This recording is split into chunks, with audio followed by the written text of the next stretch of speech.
अस्सलाम वालेकुम स्टूडेंट्स। आज का टॉपिक है नो सूनर देन।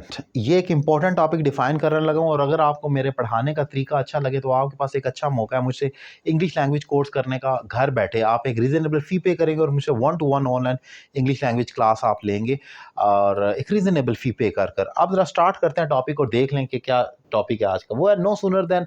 एक स्ट्रक्चर है इंपॉर्टेंट, हम रोज़मर्रा रूटीन में इस्तेमाल करते हैं, जिसका मतलब है जैसे ही वैसे ही, साइमल्टेनियसली, यानी कि एक ही वक्त में दो एक्शन हो जाएं। मैं जैसे ही ऑफिस पहुंचूंगा आपको इन्फॉर्म करूंगा। मैंने जैसे ही किताब खोली लाइट चली गई, मतलब मेरी किताब खोलते ही लाइट चली गई, या मैंने जैसे ही खोली उसी वक्त लाइट चली गई। उर्दू जो मर्जी करे, मीनिंग को समझना है कि एक वक्त में दो एक्शन हो जाए तो वहाँ पर जैसे ही वैसे ही कहा जाता है और उसे इंग्लिश में नो सूनर और फिर अगले फ्रेज में देन का इस्तेमाल किया जाता है। अब ज़रा स्टार्ट करते हैं टॉपिक किस तरह। अब याद जो रखना है वो ये पॉइंट है, नो सूनर के साथ हमेशा इंटेरोगेटिव आया करेगा।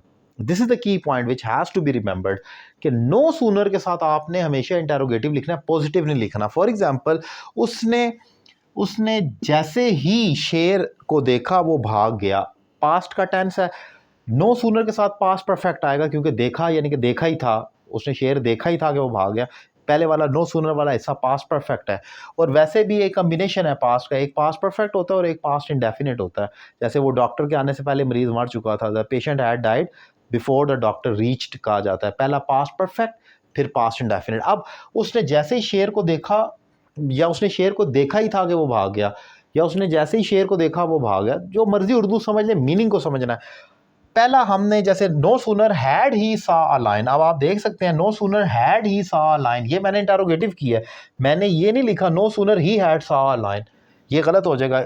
नो सूनर हैड ही, बल्कि यहाँ पर पास्ट परफेक्ट है तो ये थर्ड फॉर्म आएगी, had he seen a line then he ran away, फिर वो भाग गया।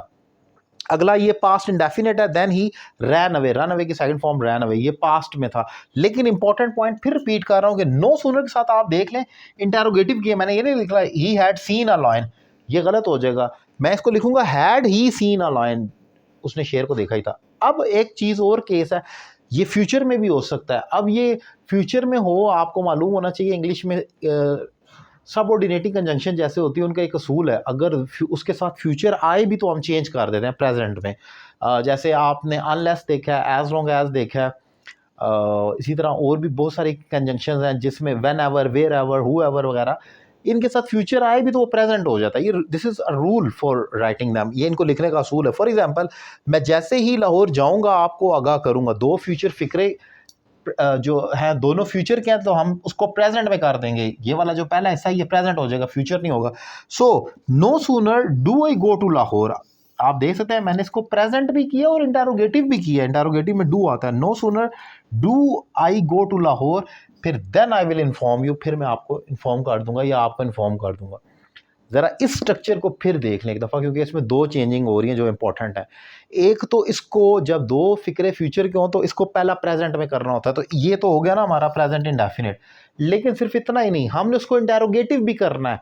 मैं ये नहीं लिखूंगा no sooner I go to Lahore, मैं लिखूंगा do I go to Lahore. मैंने नो सूनर के साथ इंटेरोगेटिव करना था जो मैंने बनाया है। सो ये इंपॉर्टेंट पॉइंट है जो मैंने डिफाइन किया है, इसको आपको समझना होगा कि अगर हमारे पास दो फ्यूचर के फिक्रे हैं तो उसको एक तो प्रेजेंट भी करना है और उसको इंटेरोगेटिव भी करना है। एंड अगर पास्ट है तो वो आपको मालूम होना चाहिए कि पास्ट, पहला पास्ट परफेक्ट होगा, दूसरा पास्ट इंडेफिनिट होगा। कि मैं जैसे ही, अभी मैंने जैसे ही किताब खोली लाइट चलेगी। नो सूनर डिड आई या had I, no sooner had I opened my book then electricity went off. अब नो सूनर के साथ past perfect, no sooner had I opened, अब मैं ये नहीं कहूंगा आई हैड ओपनड, मैं कहूंगा had I opened my book then the electricity went off. Go off की सेकंड फॉर्म वेंट ऑफ होगी और ये पास्ट इंडेफिनिट हो गया।